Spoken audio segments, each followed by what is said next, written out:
લાલિયા 2 કોથળી દૂધ લઈ આવ ફટાફટ, ચા મૂકવી ચા. લાલિયા બાજરાનો રોટ લઈ આવ 500 ગ્રામ, બાજરાના રોટલા કરવા છે.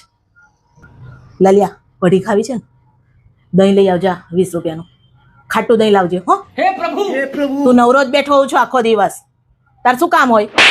લાલિયા આલુ પરોઠા કરવા છે અને 2 જ બટેટા ખૂટે છે, 2 કિલો બટેટા લઈ આવી દે ને જા.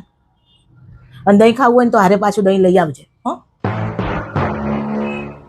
શું મમ્મી તું નવરો ધૂપ જેવો છું, તારે કામ શું હોય આખો દિવસ?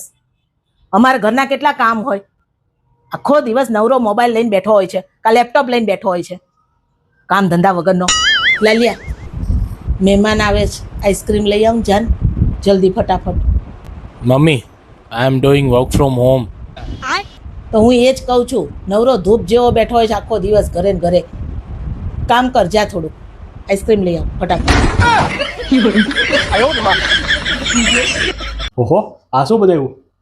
બદામના લાડુ. હા, તમારી છે ને યાદ શક્તિ બહુ ઓછી છે, બદામ ખાવાથી યાદ શક્તિ આવે. તમે એમ કહો તો કે 1 કિલો ઘઉંમાં કેટલા ઘઉંના દાણા હોય? નથી ખબર. નથી ખબર ને? હાલો બદામનો લાડુ ખાઓ. ખાઓ, કેવો લાગ્યો? સરસ છો. સરસ છે ને? હવે મને એમ કહો તો કે 1 ડઝન કેળામાં કેટલા કેળા હોય? 12 કેળા. જોયું, બદામ ખાધી તો યાદ શક્તિ વધી ગઈ ને તમારી. રોજ બદામ ખાજો, આટલા બધા લાડુ બનાવ્યા છે, રોજ ખાજો હો. મમ્મીજી, ગેસ વોટ, રિયલ ડાયમંડ નો નેકલેસ લીધો. અચ્છા ના, ચૂંટલી ખડ મને, ચૂંટલી ખડ.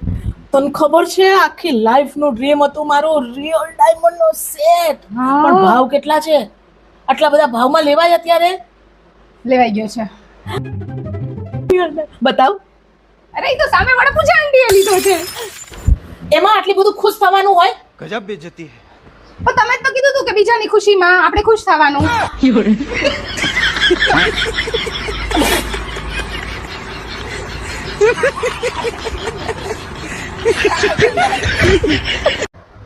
હલો. ઓહો, અંતે તારો ફોન આવ્યો ખરો કા? કેમ આવું બોલો છો? 1 અઠવાડિયાથી પિયર ગઈ છું, આ પેલો તારો ફોન છે. અરે એવું નથી, તમે તો મને રોજ દેખાવ છો, રોજ તમારી યાદ આવે છે મને. તુવેરની દાળમાં, ચણાના લોટમાં, ચોખાના ડબ્બામાં, અમુક કઠોળમાં, ઘઉંના લોટમાં. અલી હું તો ધણી છું ધનેડું.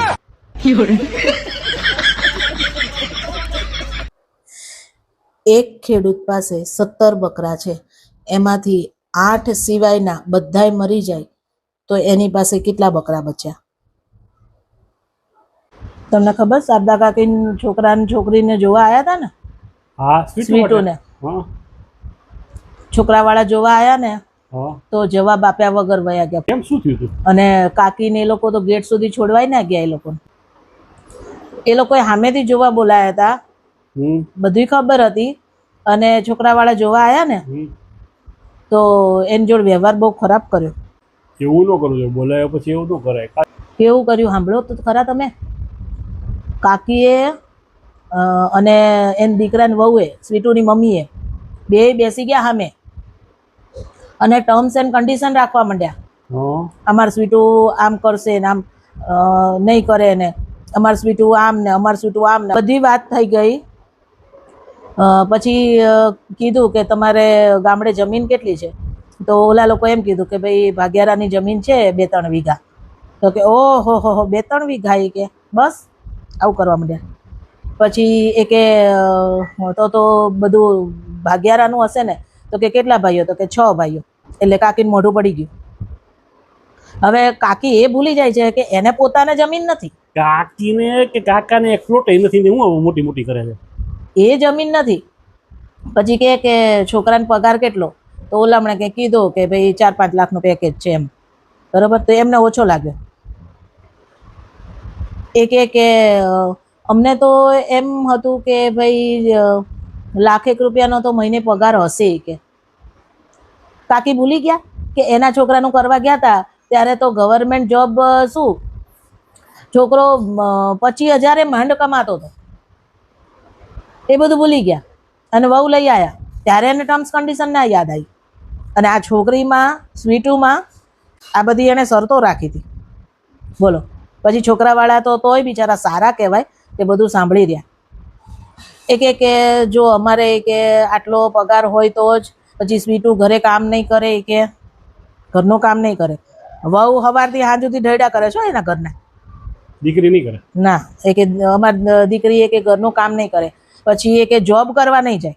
આટલી ભણાઈ છે આ સ્વીટુ. અહીંયા જોબ કરે, પ્રોફેસર છે એ. ભલે ને અહીંયા પ્રાઇવેટ કોલેજમાં પ્રોફેસર છે, એટલે કંઈક લેક્ચર લેવા જાય છે, બરોબર. તો પોતાની છોકરીને ગવર્મેન્ટ જોબ નથી કે પેકેજ ઊંચું છે કે નહીં, એ બધું નહીં, એ બધું માન્ય ને એ બધી તકલીફ વાંધો નહીં. અને અત્યારે જોબ કરે છે, પણ લગ્ન પછી એ કે જોબ નહીં કરે. લગ્ન પછી જોબ ન કરી તો સમજ્યા, ઘરના કામ કરવાની કેવી રીતે ના પાડી શકે? આ જોબ કરવી પડે, આ કામ કરવું અમારી પડે. છોકરી ભણતી હતી ને, અને પછી સીધી જોબ ઉપર લાગી ગઈ, એટલે એને ઘરના કામ કે રસોઈ આવડતી જ નથી. તમારે રસોઈયા બેન રાખવા પડશે કે, અને કાં તમારે કરવી પડશે. અને કે ઘરનું કામ તો મારી છોકરીને આવડતું જ નથી, અને એને ગમતુંય નથી. કે બોલો લો, હવે આમાં એને શું છોકરો મળશે? કયો છોકરો એવું પસંદ કરે? જોબ કરતી હોય તો બરોબર છે, ઘરના કામ ના કરે. પણ જોબ નથી કરતી તો પછી ઘરના કામ તો કરવા જ પડે ને. છોકરો કમાવા જાય અને લેડીઝે ઘરનું કામ કરવાનું હોય. અને દરેક છોકરા કઈ ગવર્મેન્ટ જોબ વાળા મળવાના છે. અત્યારની બધી જનરેશનને આવું થઈ ગયું છે, ગવર્મેન્ટ જોબ જોઈશે, ગામડે રહેવું નથી, પણ ગામડામાં જમીન જોઈશે, પોતાનું મકાન જોઈશે. કાકાને નથી ગામડામાં, બાપાનું તો મકાન છે, મારા બાપાનું, કાકાનું મકાન નથી. એટલે એમ કહી શકાય કે સીમમાં ખેતરે થી ને ગામમાં ખોયડું નથી, અને એને બધું જોઈશે છોકરી માટે. અને આટલો તોલા સોનું તો તમારી પાસે હોવું જોઈએ. કે લે હવે એ તો ભાઈ જો દીકરી દીધી હોય ને, એ નથી કહેતા કે લક્ષ્મીને પગે લક્ષ્મી આવે. લક્ષ્મીના પગલા ઘરમાં પડે ને એટલે લક્ષ્મી આવે. મારી મમ્મીનું 2.5 તોલા હોનું છે ને, કાકીને આપ્યું હતું. મારા મમ્મીનું હોનું, હો, બાનું હોનું છે ને, એ 2.5 તોલા આપ્યું હતું. અને કાકા 950 રૂપિયા પગારથી નોકરી કરતા હતા. હવે અત્યારે એને બધું આવું જોઈએ છે. એમ કે ભાડે રહેવાની ક્યાં, ભાડું ભરવાનું તેવું નહોતું ને, એટલે ઉપરનો આપણો રૂમ છે ને ખોલી દીધો તો ત્યાં રહેતા હતા. છે ને ભાઈ, વરમાંથી ઘર થાય, ઘરમાંથી વર ન થાય. એવું તમારા કાકી પાણીદાર હોય ને તો ગમે ત્યાંથી ઊભું થઈ જાય ઘર. તો સમજવું પડે. મારા પપ્પાએ નહોતું કીધું કે ભલે ગમે તે હોય, છોકરામાં પાણી છે, છોકરો પાણીદાર છે, એ કે એટલે દીકરી દઈ દો.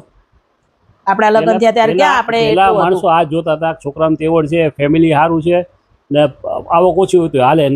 દીકરીને કહી દીધું હોય કે ભાઈ બેટા તારી ઘરે જેવું હોય ને એમાં હલાવજે. હવે બધા મા બાપને પોતે ભલે મિડલ ક્લાસમાં જોઈએ, પણ એમ કે સસરામાં તો મિડલ ક્લાસ મેન્ટાલિટી હાલશે જ નહીં. આવું ના હોય. અને ભણાઈ ગણાઈ છે તો નોકરી કરશે તો 2 પાંદડે જલ્દી થઈ જશે. ભણાઈ ગણાઈ શું કરવા? તમે આટલા લાખ રૂપિયા ખર્ચ્યા શું કરવા છોકરીને ભણતર પાછળ? એને નોકરી નહોતી કરાવી તો હાલો, નોકરી ન કરાય તો કોઈ બિઝનેસ કરાવે ને, બિઝનેસ એ ના કરાવો હોય તો ઘરે બેઠા ગમે તે કંઈ કરે. પણ તો પછી ભણાવી નહોતી, અને આમ આખા ગામની પટલાઈ કરતા હોય બેઠા બેઠા. આમ છે ને તેમ છે ને, ઓલી છોકરીનું આમ છે ને, ઓલા છોકરાનું આમ છે ને. મારી જ વાત કરતા હતા બા જોડે. પછી બાએ કહી દીધું જો મારે રેખા ને ગિરીશનું તમારે કઈ લપ નહીં કરવાની, હું તમારા છોકરાની વહુની લપ નથી કરતી. એટલે પછી બંધ થયા. બહાર તમે છે ને નો માથાકૂટમાં ઉતરે, બાકી તો પીચ મૂકે. હવે આમાં છોકરીનું થશે નહીં. આ રીતના કરશે તો છોકરી સારી રીતે યાદ કરાવી દે. પછી આ રીતના કરશે ને તો છોકરી જલ્દી ડાળે નહીં વળગે, રહેશે કુંવારી. આપણે ના, એ તો બધા ભાઈ મહેનત કરશું ને થઈ જશે. મારા ઘરે કેમ આવી ઉપડ? તાર સાસુ સવાર મારા જોડે બાજવા આવ્યા હતા કે હું એની વહુને ચડાવું છું. હું તને ચડાવું છું? મેં તને કોઈ દિવસ કોઈની વાત કરી છે? મારી ટેવ જ નથી, મને આવડે જ નહીં એવી અહીંની તઈની અહીં કરતા. મને કોઈ પૂછે ને તો જ હું કહું. હું વણમાગી સલાહ કોઈને દેતી એ નથી. મારી સલાહ લેવા તો બધા લાઈનમાં ઊભા હોય, તોય મફતમાં સલાહ કોઈને ના આપું.